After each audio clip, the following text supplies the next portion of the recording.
అతడి పేరుగాంచిన football player, అదే రొనాల్డ్ అంటారు. ప్రపంచ దేశాల్లో పేరుగాంచిన ఒక అద్భుతమైన ఆటగాడు. యవనస్తులందరికీ ఆయనంటే విపరీతమైన క్రేజ్. ఓ రోజు కొన్ని రోజుల పాటు ప్రాక్టీస్ చేసి చేసి అలసిపోయిన శరీరంతో ఇంటికి వెళ్ళాడు. తన చిన్న కుమార్తె తండ్రి దగ్గరికి వచ్చి, డాడీ నువ్వు రోజుకొచ్చి ఎంత సంపాదిస్తావు డాడీ అని అడిగిందట. టకామని చెప్పాడట, రోజుకొచ్చి $10,000 నేను సంపాదిస్తాను బిడ్డ అని. ఏంటి బిడ్డ ఎట్లా అంటుంది? సరే ఏదో తెలిసి తెలియక అంటుందిలే అన్నట్లుగా అలా ముద్దు పెట్టుకొని ప్రక్కగా గదిలోకి వెళ్ళి తన పని తను చేసుకుంటున్నాడు. ఈ చిన్న బిడ్డ ఏదో పగలగొడుతున్న శబ్దం వినపడుతుందట. ఏంటి శబ్దం వస్తుందని శబ్దం వచ్చిన దిశగా వచ్చాడు.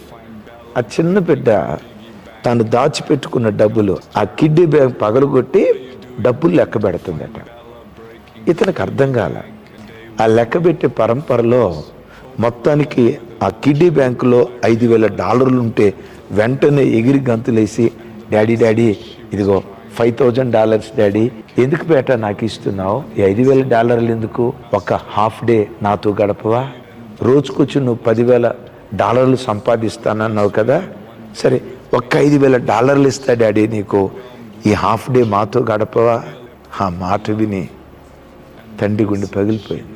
నిశ్చేష్టుడైపోయాడు.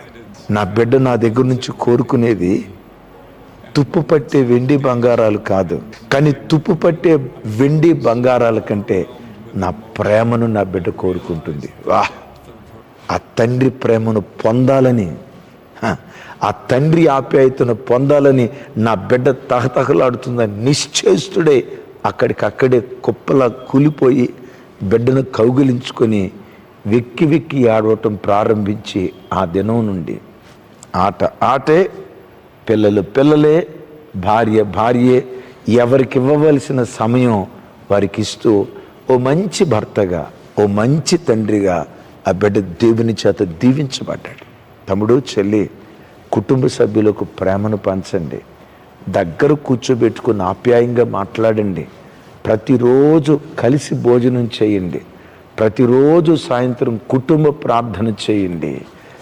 ఏ కుటుంబం అయితే కలిసి ప్రార్థిస్తారో, కలిసి ప్రార్థించే కుటుంబాలు కలిసి బ్రతకటానికి దేవుడు కృప చూపిస్తాడు. పురుషులారా, డబ్బు సంపాదించి పెడుతున్నా ఏం తక్కువ చేశా? డబ్బు కాదు కావాల్సింది, నీ ప్రేమ ఆప్యాయతలు కుటుంబానికి కావాలి. మన కుటుంబాలను ఓ ఆధ్యాత్మిక కుటుంబాలుగా కట్టుకుందాం. అట్టి కృప దేవుడు అనుగ్రహించునుగాక.